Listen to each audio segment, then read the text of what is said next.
رفيقة شرفة خلال، رفيقة فاطمة فرحات، رفيق محمد الأمين الصبيحي، رفيق عبد السلام الصديقي، رفيق رشيد ركبان، رفيق العربي خربوش، رفيق سعيد الحكاك، والرفيق مصطفى عبد الشام.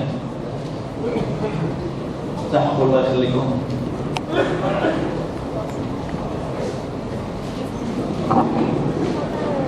هناك بعض الشكليات وألح على هذا الجانب. الموضوع يتعلق بشكليات وليس بقضايا في الجوهر، لأن حزب التقدم والاشتراكية حزب تمرس على ممارسة الديمقراطية الداخلية، وكان يتعامل معه كمرجع في هذا المجال بالنسبة للكثير ممن يتدخلون في الحقل السياسي والحزبي المغربي. وبالتالي نحن نعتز بأن حزب التقدم والاشتراكية حزب بني على الثقافة والممارسة والنضالية الديمقراطية. كل ما في الأمر أن هناك بعض الشكليات اللي مفروض على كل الأحزاب السياسية أن تتقيد بها. تعلمون أيها الرفيقات أيتها الرفيقات وأيها الرفاق بأن العديد من الأحزاب السياسية في المدة الأخيرة قامت بتنظيم اجتماعات شكلية للقيام بالإصلاحات والتنقيحات الشكلية اللازمة لإدخالها على القانون التنظيمي للأحزاب، على القانون الأساسي للأحزاب.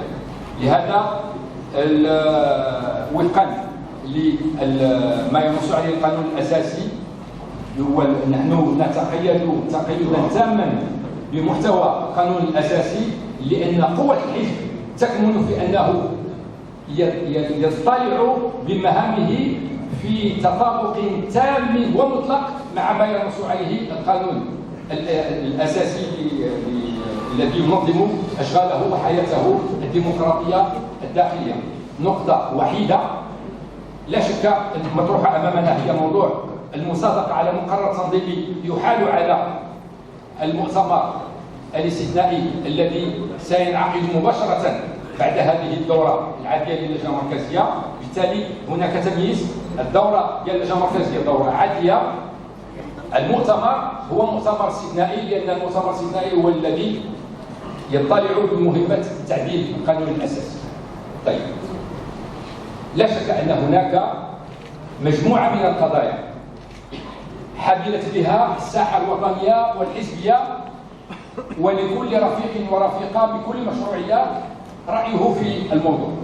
لكن هذا الاجتماع أيها الرفاق الأعزاء هو تتمة للدورة 11 التي تم فيها المصادقة بعد نقاش مطول وعميق على مجموعة من التوجهات التزم الديوان السياسي على الاطلاع بها، وهي مناسبة أتقدم فيها باسمكم جميعا إلى قيادة الحزب التي تطلع بمهمتها وفق التأطير الذي تقوم به اللجنة المركزية. ولكي أتوجه بالتنويه لرفيق الأمين العام الذي قاد مرحلة صعبة جدا من تاريخ الحزب ومن تاريخ المسار السياسي الوطني الإصلاحي الذي نحن منخرطون فيه، وهي أيضا مناسبة لأتقدم بالتحية لرفاقنا الذين يشكلون الوعاء الحكومي ورفاقنا الجدد رفيقة شرفة أفلال ورفيق عبد السلام الصديقي الذين نحييهم تحية صادقة ونتمنى لهم أن يقوموا بعملهم كما الإمكان مع حزبهم، وهم بحاجة إلى الدعم الدائم لحزب التقدم والاشتراكية.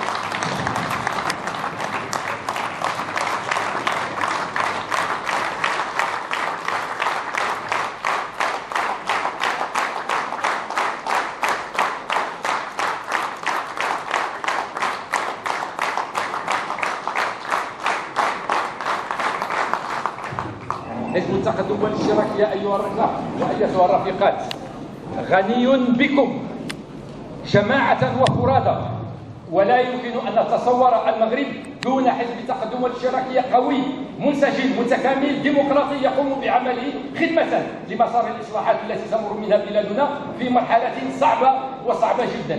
نجحنا لحد الساعة ولم يكفي مسارنا وسيكمل في التعاطي. لهذا أيها الرفاق الأعزاء أعتقد أن هذه التصفيقات هي امتداد للنقاشات الديمقراطية التي وقعت في هذه القاعة وفي القاعات الأخرى. وحزب التقدم والاشتراكية يجدد العزم أمام الملأ ليستمر في رفع عاليا راية الإصلاح من أجل مغرب جديد، مغرب ديال الديمقراطية، مغرب ديال العدالة الاجتماعية، مغرب ديال الحريات، مغرب ديال الكرامة. هذا جدول أعمالنا.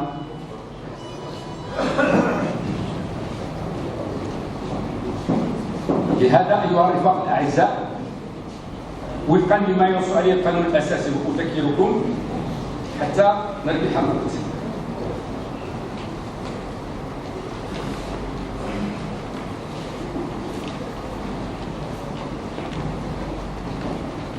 المادة 10.6 يحدد المكتب السياسي جدول أعمال اللجنة المركزية أسبوعين على الأقل قبل التاريخ المحدد للاجتماع، ويتم إخبار أعضاء اللجنة المركزية بذلك. نحن في تطابق تام مع هذا القانون الأساسي الذي هو دستور المناضلين ودستور الأحزاب. النقطة الوحيدة التي هي عندنا هي التي أشرت إليها. ستأتي دورات أخرى، والدورة المقبلة ليفسح المجال لمناقشة ديمقراطية جديدة يؤكد الحزب من خلالها عبر مساره الديمقراطي الداخلي مواقفه الثابتة من خلال مناقشة ديمقراطية يتميز بها حزب التقدم والاشتراكية على غيره. لهذا أيها الرفاق الأعزاء، وأحيل الكلمة مباشرة على رفيق نبيل بن عبد الله. تعلمون أن عدد من الأحزاب مطالبة بأن تؤقلم وتلائم قانونها الأساسي مع مقتضيات قانون الأحزاب. لذلك كان طروح علينا أن نقوم بذلك، وهناك أجل قبل 23 أكتوبر للقيام بذلك.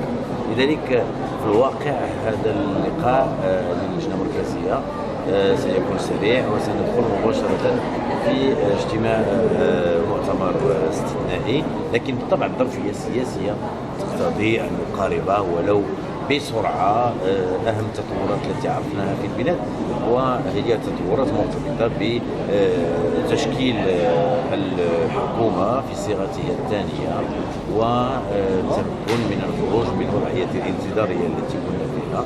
وحزب التقدم الاشتراكية لترى منادى بضرورة الخروج وللكباب على الأوراق الأساسية التي تنتظر البلاد. اليوم نتمنى فعلا أن هذه الحكومة بتشكيلتها بغض النظر على عددها أو غير ذلك من الاعتبارات التي يمكن أن تنتقد اليوم، المصلحة العليا للوطن تقتضي أن نكون في موعد الإصلاحات الكبرى الأساسية المنتظرة من قبل الشعب. حزب التقدم الاشتراكية سيجتهد في هذا الاتجاه وسيظل وفيا لموقفه ومتناغما مع مقاربته للوضع السياسي في البلاد من أجل تعميق المسار الديمقراطي وإنجاح هذه التجربة التي نحن